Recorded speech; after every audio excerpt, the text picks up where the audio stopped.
안녕하세요. 두산입니다. 오늘은 천황무이의 무국신이자 도통맥의 원뿌리가 되시는 정씨 대모님에 대해 얘기하고자 합니다. 정씨 대모님의 존함은 희자 순자로 지금의 전북특별자치도 김제군 봉남면 내광리 하동정씨 가문에서 갑술년인 1874년 정월 29일에 탄강하셨습니다. 제주도의 동도법정 금강도 제주전도문 공사에는 정산 상제님과 정씨 대모님의 6대조까지 기록하고 있는데 대모님의 부친 성함은 정달현이며 자는 치환이고 모친은 평산신씨로 나옵니다. 이는 원래 삼청전 미륵불상의 뒷면에 기록되어 있던 걸 제주도의 당군 성조교를 세운 용강 강성태에 의해 기록된 것으로 추정됩니다. 대모님의 성장 과정에 대해 구체적으로 전해지는 기록은 없으며 다만 당시로는 내광리에 산다는 것이 경제적으로 여유가 있는 집안이었다 합니다.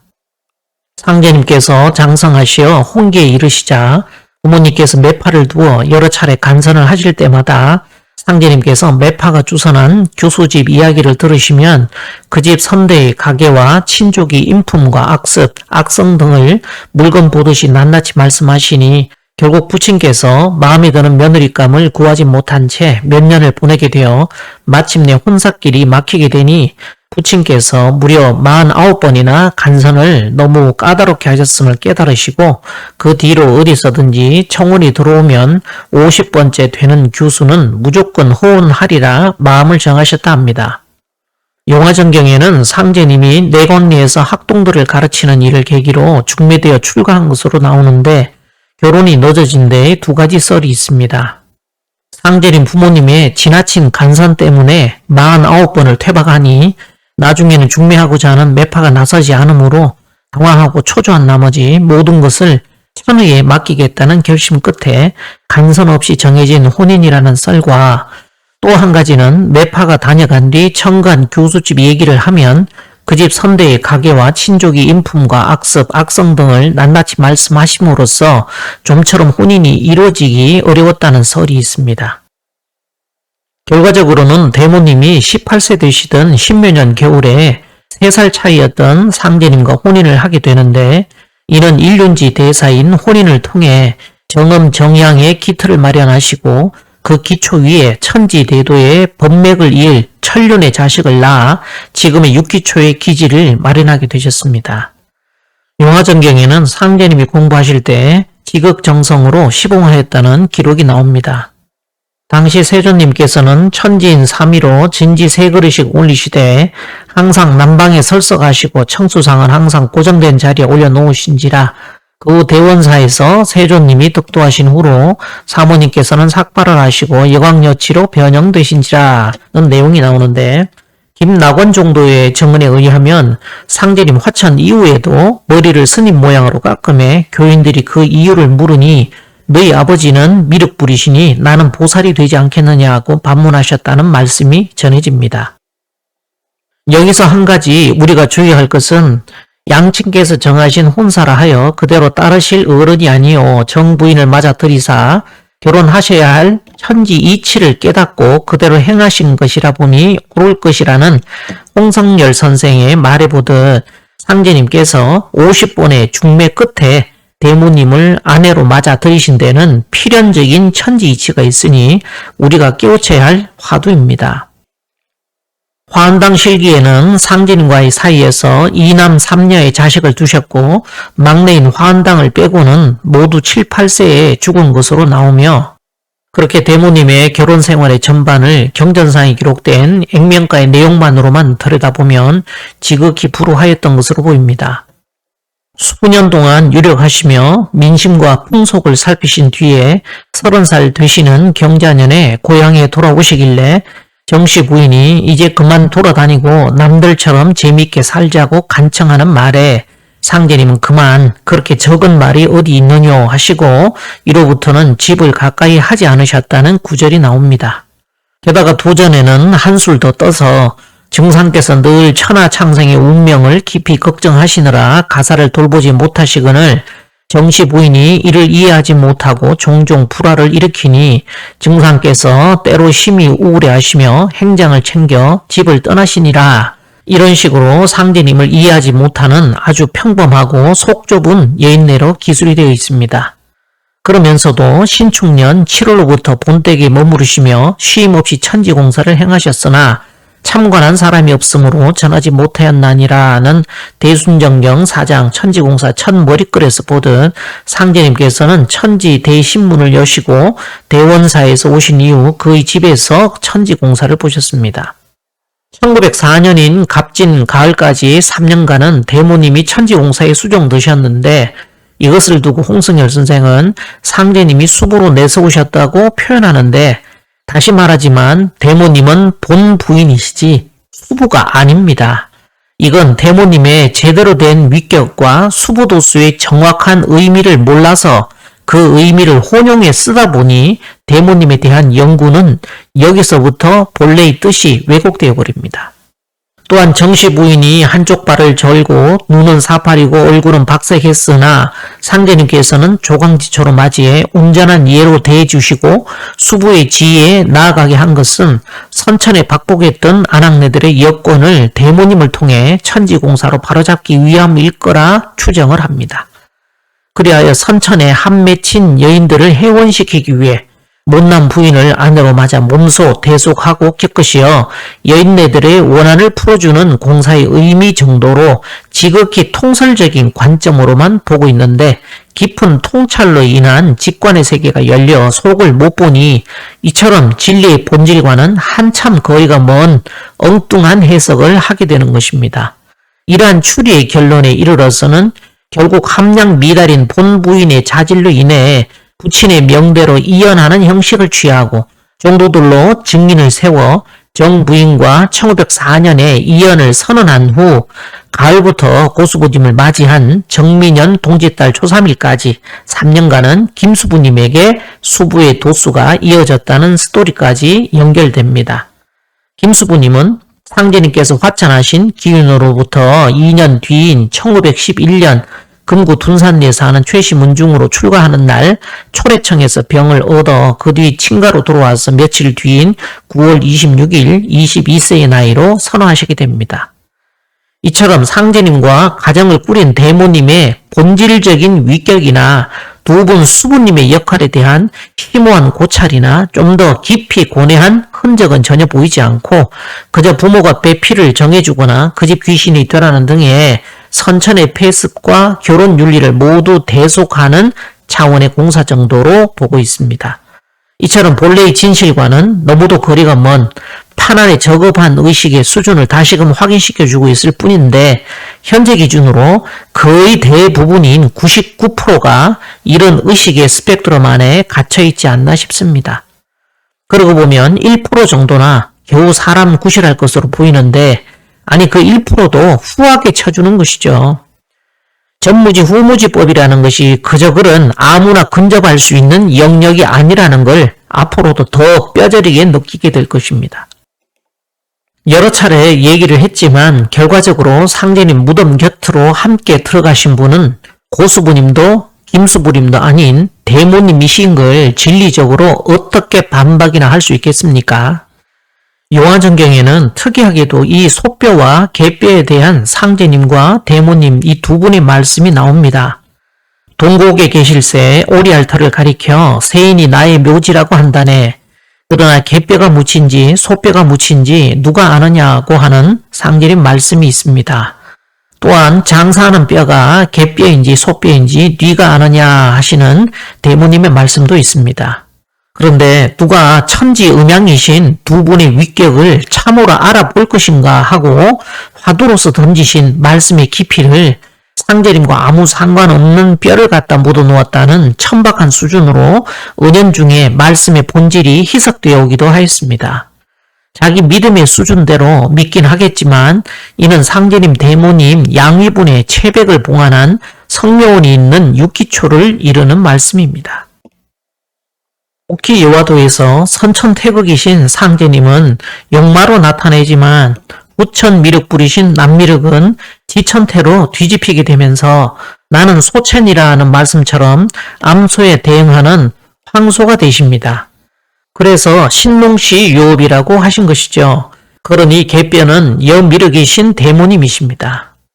흥미롭게도 영어에서 신인 가드를 거꾸로 하면 도구가 되듯 여호와이신 대모님은 무토에 황극인 한 점을 품고 있는 황극신으로서 개뼈가 되십니다.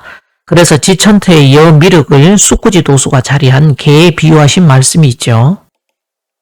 또한 천륜으로서 우주일가하리라는 상대님의 말씀과 일륜을 밝혀야만 천륜을 밝히게 되느니라는 고수부님 말씀은 또 어떻습니까?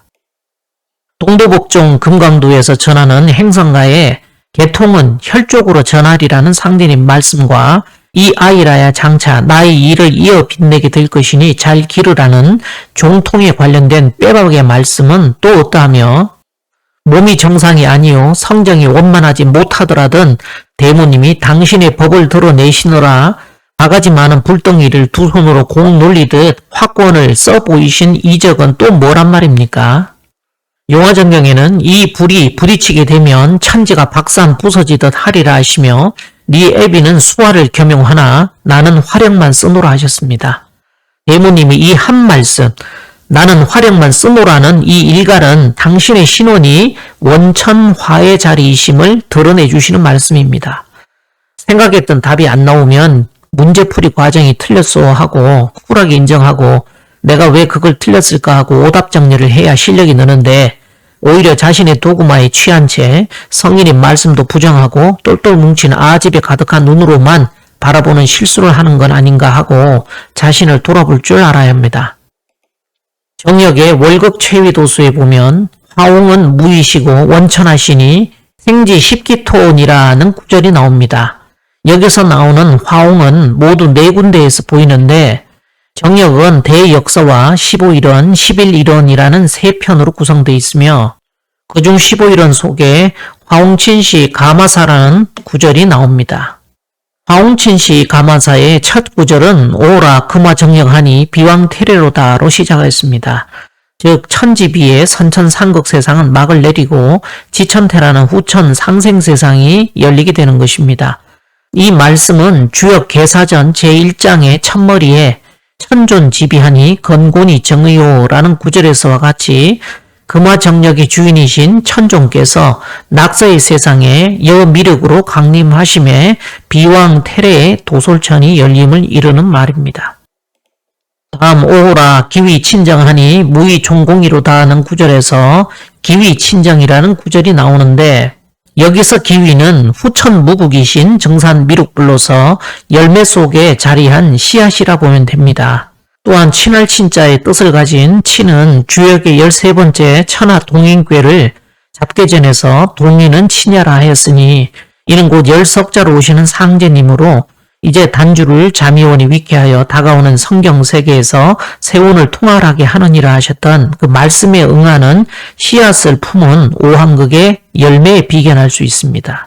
그러므로 기위친정의 단주가 황극의 위에 오르니 당연히 무위인 황극신은 존궁하게 되어 황극이 이면에 중정으로 자리하신다는 얘기를 존공이라 하였습니다. 다음 오호라 축궁이 득왕하니 자궁이 퇴위로다라 했는데 이는 지축의 정립으로 지구가 정원 궤도를 운행하는 축궁이 득왕하는 천지자연의 병국으로 이어져 선천의 축이었던 자궁은 퇴위를 하게 됩니다. 선천 좌우선이 물러가고 후천은 축리선으로 지축이 정립된다는 뜻으로 우리 속담에 소 뒷발로 쥐잡는다는 말이 있습니다. 다음 오호라 묘궁이 용사하니 인궁이 사위로다. 선천은 지축의 형사로 인해 진술충매의 사토가 기울어져 단수의 본중말 작용만을 하기 때문에 음양의 배합을 이루지 못해 모든 모순이 일어났던 것인데 지축이 정립되어 복수로서 본중말 운동을 하게 되면 자수는 해수와 배합되고 인목은 묘목과 배합되어 음양이 배합된 본중말 운동을 할 수 있게 되면서 우주의 모순을 지향할 수 있게 됩니다. 후천은 5원 운동을 하기에 묘궁이 용사한다 말한 것이고 선천은 3원 운동을 하기에 인궁이 선천의 자리를 사양한다는 뜻입니다.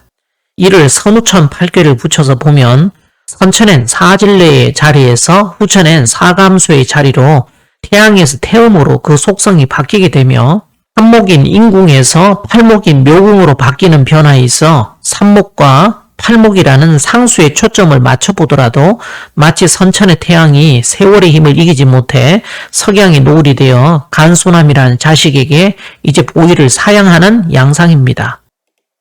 다음 오호라 오운이 운하고 육기 기하야 10일 귀체하니 공덕무량이로다라 하였는데 목화토금수의 오행 자체가 하늘에서 작용하는 것을 오운이라 하며 땅에서 작용하는 것을 육기라고 합니다. 그러니 오운은 천간의 운동을 말하고 육기는 지지의 운동을 말합니다. 이는 후천 하도의 바탕 위에서 360도 정원으로 운행하는 좌선 낙서의 삼재지도가 펼쳐지며 그 가운데서 오황극이 용사하는 양상을 말하는 것으로 10일 귀체에 도솔천이 열려 공덕이 무량하다 했습니다. 그런데 금화오송에 보면 홍은 무이라 하였습니다. 그러니 화홍은 무이시라는 것은 이 화홍이 공자리에 있는 분이라는 것이죠. 이상의 내용에서 기위가 후천 무국이신 정산 미륵불로서 남미륵이시면 무위인 황극신은 황극의 이면에 중정으로 자리하신다 하여 종공이라 하였습니다. 그러니 뭐죠? 종공의 자리인 무위가 화홍이라는 소리 아닙니까? 이 무위를 오거중이라 하여 황극이라 하였으니 이런 연으로 황극신이라 하는 겁니다. 그런데 위에 화홍은 무이시고 원천하시니 생지 십기토라는 구절에 십기토가 나옵니다. 그런데 이 기위를 뭐라고 합니까? 지십기토라고 하지 않습니까? 그러면 원천하가 어떤 분이죠? 바로 황극신인 무이가 되는 것이고 이 분을 바로 화옹이라고 한 것입니다. 원천하이신 화옹이 지십기토인 기위를 낳으셨다는 말은 무이가 모체로서 바탕이 된다는 말이니 기위 친정은 용사의 자리입니다. 이처럼 후천은 음체양용이라는 상제님 말씀 그대로 아닙니까? 지금까지 내내 설명한 것이 화홍친시 가마사였습니다. 여기엔 김일보 선생의 고백이 담겨 있습니다. 내가 정력이라는 책을 쓴 것은 나 혼자만의 역량으로 만든 것이 아니라 화홍께서 친히 드러내 주시어 감화를 받아 완성된 일이다 라고 고백하는 대목이 정력의 도처에서 발견됩니다. 정역의 본문 중에 화무상제 언에 가면 보화일천 화홍심은 정령분부 황중월이라는 구절이 있는데 이는 화홍께서 정령분부하시어 황중월이 나오게 되었다는 뜻으로 이 또한 화홍께서 관여하여 책을 쓰게 되었다는 고백입니다. 여기서 화홍은 무이시고라 하였는데 혹여 무이라고 하니까 신무국이라 착각하는 분들이 있을 것 같은데 무국에는 상제님을 뜻하는 후천 무국과 무국 속에 무국이라 하여 일부 선생은 무국지 무국이라는 수로를 쓰고 계신데 이렇게 천지음양으로 두 분이 계십니다. 그 분을 일부 선생은 오거중에 하니 황극이라 하였습니다. 오호 지의제라 무국지 무국이여 부자지 불원이시니라. 불원이시는 부자지 도신이라. 많이 희지하사 십이 익지하시고 일이 관제하시니 만세 사신저. 오호라 지극하도다 무국지 무국이여 공부자가 말하지 아니하였으나 말 없는 가운데 믿음은 부자의 도라. 늦게서야 기뻐하사 열로 날게 하시고 하나로 꿰시니 만세의 스승일세. 이건 공자 말년에 역경을 12구로 정리한 걸 말합니다. 이 내용 중에 무국지 무국이라는 용어가 정력 전체에서 딱 한 번 나옵니다. 이 자리를 불원이신이라 하여 말 없는 자리라 하였습니다. 바로 위에서 언급했던 종공의 자리입니다. 그러니 무국지 무국이라는 것은 신무국 속에 자리한 무위인 화웅의 자리로 본체 오황극을 이루는 말로 이를 부자지 불원이라 하여 도라했습니다. 그래서 대모님의 위를 무국신이라 한 것입니다. 여기서 잠시 재미있는 사례가 있는데 김금화의 만신이라는 영화 도입부를 한번 보면 무국지 무국을 연상케 하는 일화가 나옵니다. 하고 남녀노소 그런 아이들 관심같이 크게나 살 보게 됩니다. 우리가 살 받으세요. 의롭게 받으세요. 반갑게 받으세요. 김금화 만씨는 1931년 황해도 연백에서 태어났다. 몰랐나? 뭐긴? 10속에 또 10이디. 김금화 만씨는 1531년 황해도 연백에서 태어났다라는 나레이션이 지나고 출생시 김금화의 아버지가 몰랐나 하는 말에 그 어머니 말이 걸작입니다.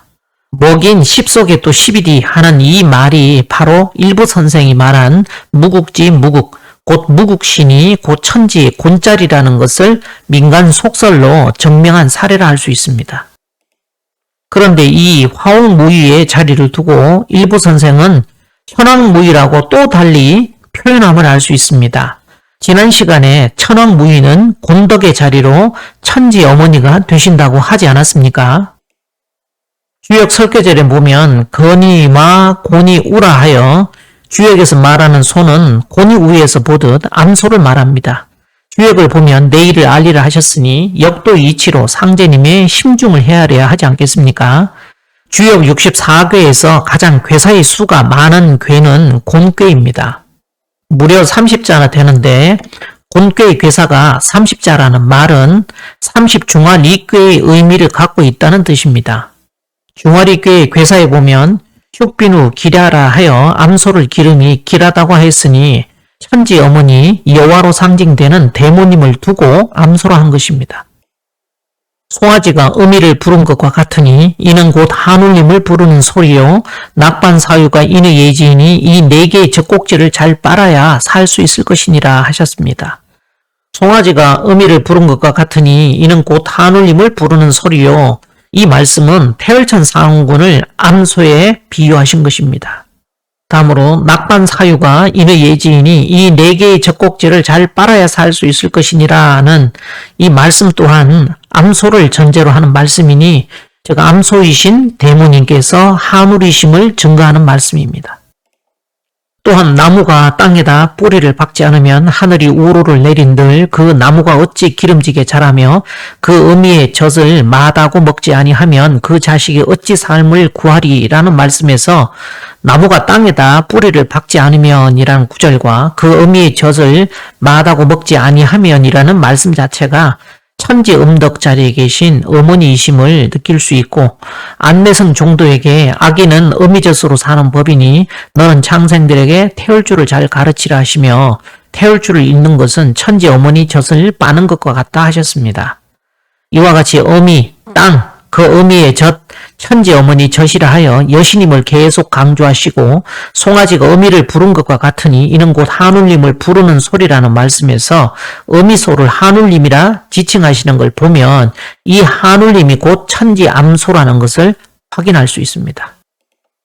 스물석자의 태열주가 암소로 상징되는 도솔천의 천주님이심을 이해한다면 어머니가 있어 자식을 길러내듯 내성이 네가 먼저 태열주를 읽어 내 도의 어머니 노릇을 해야 하느니라고 하시며 태열주를 왜 가장 먼저 전수시키셨는지 그리고 태열주를 읽는 것은 천지 어머니 젖을 빠는 것과 같았어라는 상제님 말씀도 이해할 수 있을 것입니다. 그것은 황극신과 동인의 관계인 황극의 대리도수로 안내성 종도를 공사에 쓴 때문입니다. 그 증거는 온갖 것은 다 주어도 감 하나는 아니 주네 라는 말씀에 보듯 감은 단맛을 내는 과실로 토의 성질이나 붉은색은 남방에 속하여 남방 삼위하로서 견우 오황극이신 상제님 곧 큰 도령을 상징하니 이 감을 안 주신다는 말씀은 곧 작은 도령의 대리도수라는 말씀을 애둘러 표현하시는 것이고 여담이지만 안내성 종도의 젖이 여자의 유방처럼 늘어져 있었다는 아드님의 증언은 부생 모육으로 마치 어미가 젖을 먹여 아이를 길러내듯 칠성선녀의 역할을 하시는 직녀 오황극에 대한 상징성으로 이해됩니다. 오죽이면 너는 나중에 어머니 산인 모악산에 가서 내 도를 펴라고 하셨겠습니까? 어머니 노릇을 해야 한다 하시며 아이를 안고 있다는 포의 모악산을 얘기하신 분명한 말씀이 계신데 상제님께서 도의 아내라고 하신 직녀 오황극에 나무가 뿌리를 박은 곤덕의 자리 태열천 상원군이 또 여신이 아니라는 말은 도대체 어디에서 근거한 말입니까? 힘청이 아버지가 젖이 나오면 젖동량을 왜 다녔겠습니까? 오직 상제님만이 하늘의 태양처럼 홀로 건져에 계시다면 정음 정양이 동격으로 설 자리는 과연 어디며 음과 양을 말할 때 음자를 먼저 읽나니 이는 지천태니라. 옳다 천지도수가 맞아 들어간다. 음자의 이치를 아느냐? 사람은 여자가 낳는 법이므로 옳게 되었느니라. 이후로는 지천태가 크다는 등등의 말씀은 또한 상제님의 말씀이 아니었습니까? 상제님께서 호연이에게 그려 이를테면 해는 머슴이고 달은 계집애인데 내가 바꿔놨다. 그러니 달이 남자고 해가 여자란다 하시는 말씀을 다시 한번 떠올려 보십시오. 이미 진 선천의 태양을 부여잡고 용쓸 생각 말고 새롭게 떠오르는 태양을 맞이하는 것이 순리를 따르는 삶입니다. 그저 반대를 위한 반대가 아니라 자명한 이치에 근거한 논리와 성인의 말씀에 바탕한 합리적 논거라야 모두를 납득시킬 것입니다. 도가에서는 태을자 무상지위라고 합니다. 주역 참동계에 보면 도성, 덕취, 잠복, 사시, 태을, 내소, 이거중주 곧 도를 이루고 덕이 무르익으면 깊이 엎드려 때를 기다리다가 태을께서 부르시면 천지 가운데로 옮겨 산다고 하여 도의 마지막에 해인을 쥐고 도통을 결제해 주시는 태을에 거하는 무상지위의 신이 있음을 비추고 있습니다. 불가에서는 바로 이 태을천 상원군을 치성광 여래로 모시고 있습니다. 상제님께서 도통줄은 대두목에게 주어 보내리라. 내가 어찌 홀로 맡아 행하리요 하신 말씀의 본의가 바로 이것입니다. 그러면 상제님 말씀 중에서도 내가 초치와는 아주 인연을 끊었노라는 도저히 이해가 안 가는 말씀의 본뜻을 한번 알아보겠습니다. 이 말씀을 그저 세속적인 이혼 문제로 미리 단정해 본다면 상제님께서 화천하신 이후로 진행된 육기초공사와는 모순이 되어 충돌이 일어나는 문제가 발생됩니다. 환당실기에서 전해지는 상제님과 대모님의 위상과 신도로부터 하달되는 명에 의한 공사 내용 그리고 그 이행 과정에 의한 결과로 현재의 육기초에 상제님 체백이 모셔진 내용들이 전혀 연결되지 않습니다. 공사의 명을 전하실 때 성부 성모님으로 수시로 등장하시는데 천명을 내리시는 내용 자체를 허령으로 간주하고 육기초 공사 자체를 헛도수로 가정해야만 내가 초치와는 아주 인연을 끊었노라는 말씀이 설득력을 가질 것입니다. 그러면 이 수수께끼 같은 이연공사의 본질은 어떤 의미를 담고 있고 상제님께서는 어떤 의도로 이 말씀을 전하셨던 것일까요? 내가 초치와는 아주 이연하였음을 선언하노라는 말씀으로 대모님을 아예 무시하려는 인간들은 주로 상제님과의 관계에 있어서 교단 개창과 도통의 근거를 들어 고수부님을 정통으로 믿는 이들이었지만 아이러니하게도 정작 이연공사는 고수부님과는 아무 상관없는 김수부님 사에 등장하는 말씀입니다. 애초에 고수부님께서 정음정양으로 택정돼야 될 일이었다면 이 중요한 이연공사를 고수부님과의 관계시 천지공사로 분명하게 처결하셔야 될 일이 아니셨을까요? 사실 이 이연공사의 핵심은 이연이라는 이 두 글자에 이미 답이 나와 있습니다. 이는 원래 자전에서 찾아보면 떠나다, 떼어놓다, 갈라지다는 뜻과 괴의 이름으로 태양의 의미가 있습니다. 즉 복희 여화도의 그림에서 보듯 선천태극이신 상제님과 황극이신 대모님 두 분 모두 태양이십니다. 사모님이 항상 공부를 하실새 바가지만한 불덩이를 두 손으로 곰덩이처럼 공 놀리듯 하시면서 이 불이 부딪히게 되면 천지가 박산 부서지듯 하리라 하신 구절을 상기해 보면 한 산에 두 마리 호랑이가 있을 수 없듯 결국 선천의 불과 후천의 불이 부딪혀 파국이 이루고 마는 천지음양의 양면성을 상징하고 있습니다. 세상에도 보면 부부간 이혼 사유의 1순위로 가정폭력을 들 수 있는데 아니 억조를 건져 만세의 성경을 열려오신 상제님의 가정생활에 이와 같은 충격적인 모습이 보입니다. 그러면 이 두 개의 불이 부딪히는 현장을 기록한 환당실기의 한 대목을 읽어보겠습니다. 정시 성모는 팔자한탄을 하시면서 좋은 자식 다 죽이고 못난 여식으로 후계를 삼으라니 또 못 오시느니 하신다고 여러 말씀으로 푸념을 널어 놓으시는지라 성부께서 추상같이 꾸짖어 고함치시면서 노기가 등등하사 돌을 주어 성모의 머리를 때려 유엘이 낭자하니 어린 여식은 어머니를 붙들고 울며 발버둥치고 어머니는 어린아이를 이끌고 돌아서는데 성부께서는 높은 소리로 다시 크게 꾸짖으시면서 산 모퉁이를 돌아서시는지라. 성구 내용에서 보듯 대모님이 아내자로서 그렇게 허접한 소리를 했다는 식으로 무시를 하며 이에 반응하는 상제님은 정상이 아니죠. 요즘 같으면 가정소홀, 폭력 등의 이혼 귀책 사유에 해당돼서 법정에서 필패입니다.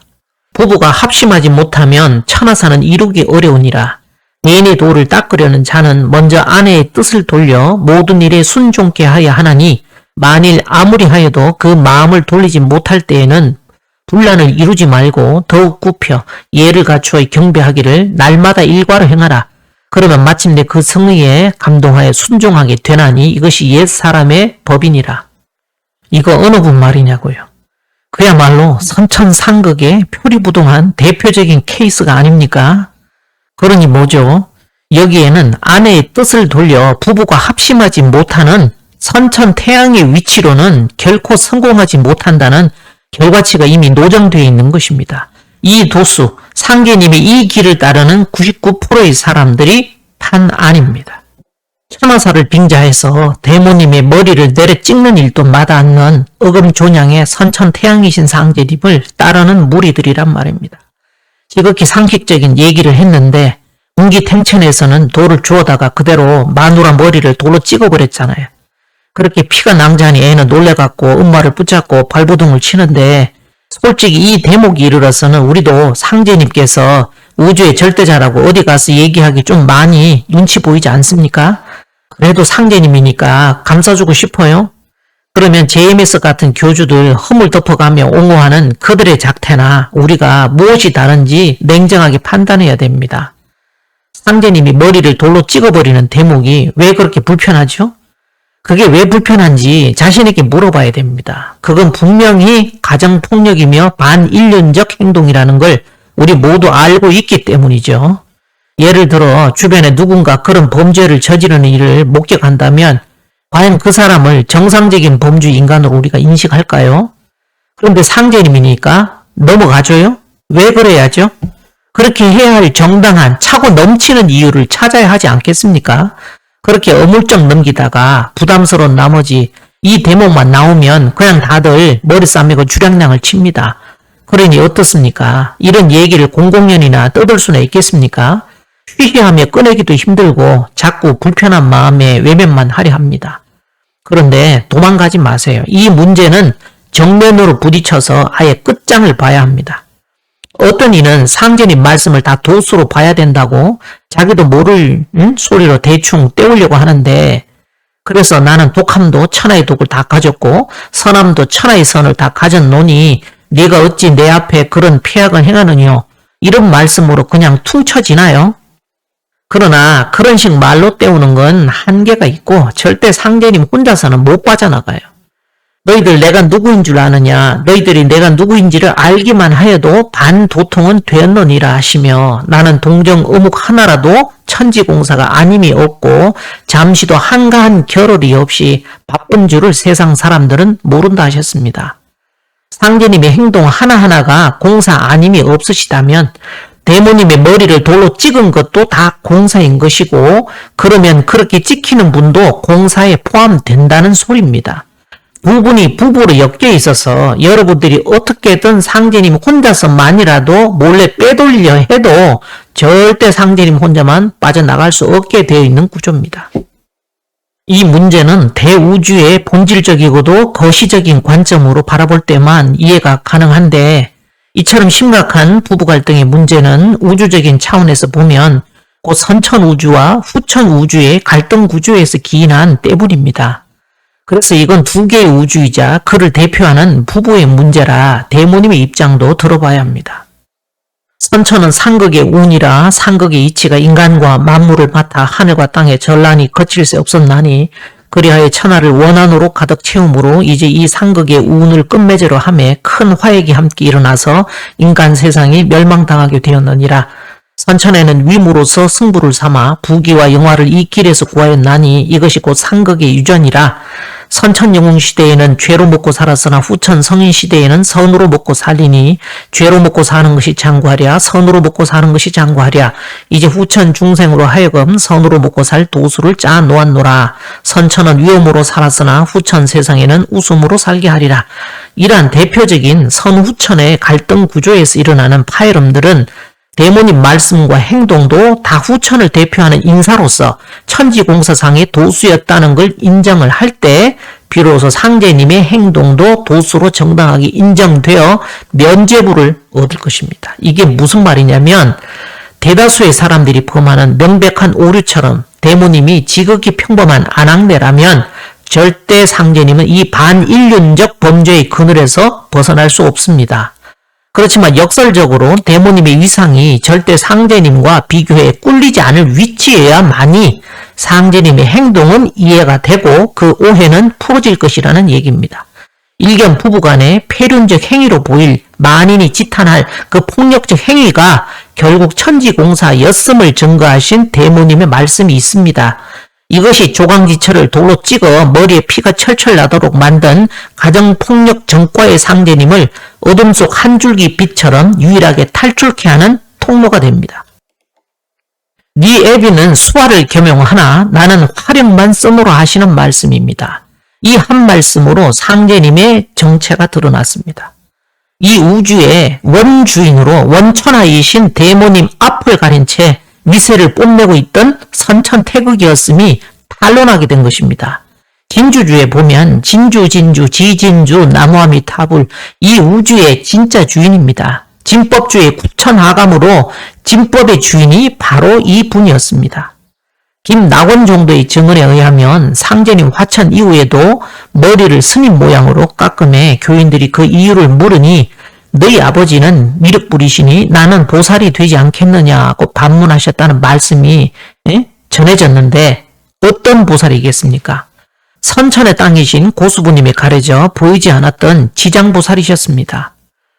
땅속 깊은 지옥의 문전에서 흐느끼며 고통받는 중생이 없어질 때까지 성불하지 않겠노라 서원을 세운 지장보살은 선천상극의 검붉은 원한의 기운이 신음하는 묻생명들을 치맛자락으로 보도 많으며 힘겹게 떠받쳐 5만 년 세월을 음덕으로 지탱해온 천지의 어머니이십니다.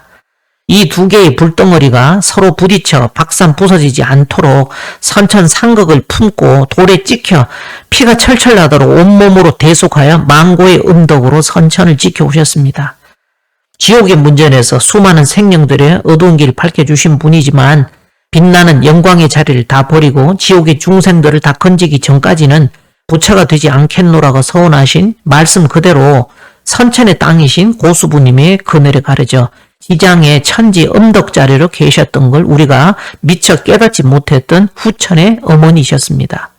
그저 인세에서는 상제님과 부부의 인연을 맺으셨고 화한당 선사님의 어머니이셨다는 정도일 뿐 천지공사의 도적 차원에서 어떤 위치에 계신 분이시다라고 가늠을 할 수 없다 보니 상제님과 함께 영대에 계심에도 마치 꽂아놓은 보리자루처럼 투명인간 취급을 당하고 계시니 역지사지에서 아마 그 누구라도 그 입장에서 본다면 후천의 천지 녹주를 주신 분으로서 한 놈이라도 태워주고 싶은 마음이 들 인간이 있을까 하는 생각을 해봅니다.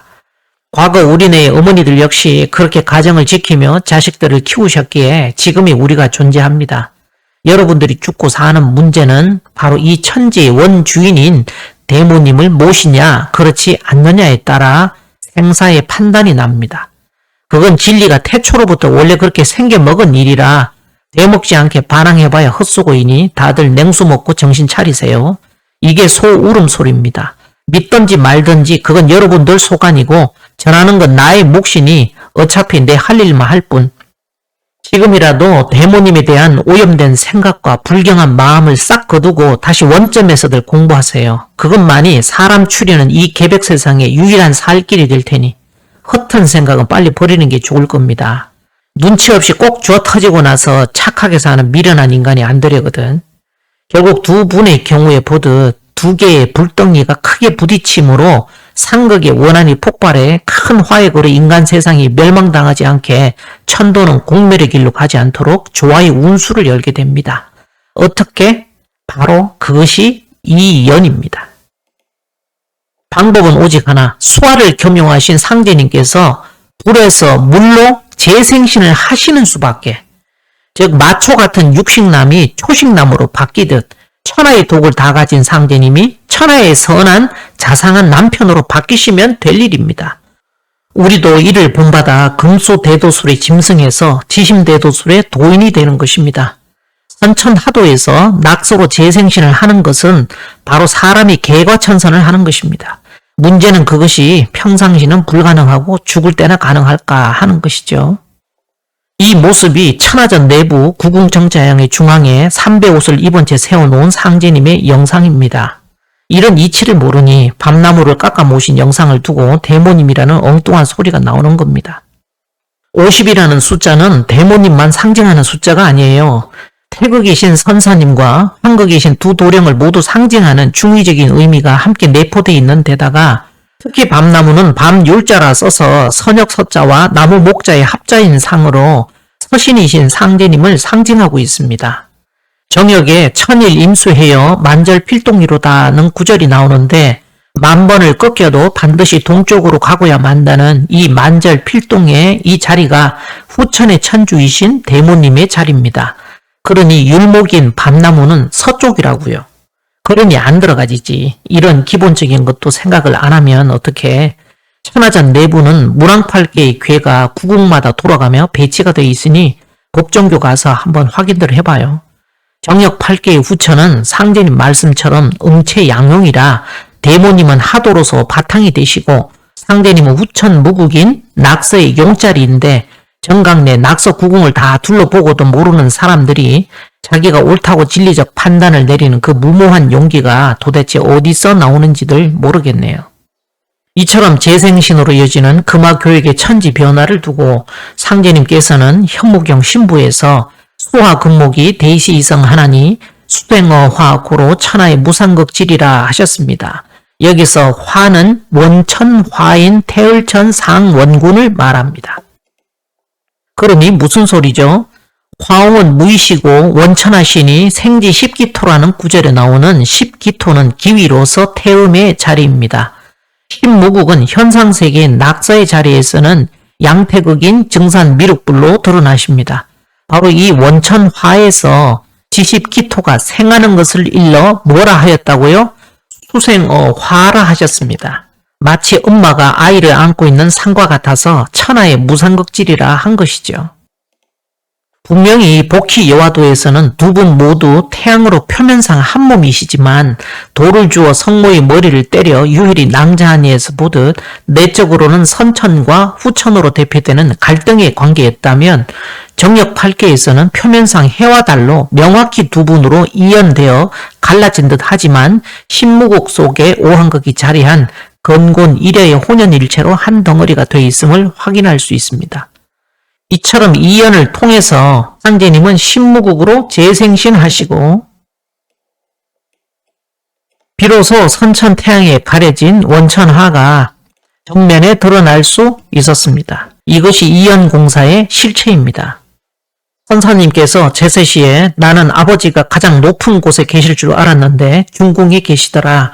옥황은 올라와서 배하를 하고 태상은 내려와서 배하를 하시더라 하는 말씀에 중궁이 천하전의 중궁에 자리하신 상으로 이를 그림으로 표현한다면 원천화의 한가운데에 자리하신 상제님의 모습으로 묘사할 수 있으니 천하전은 바로 이를 상징한 정각입니다.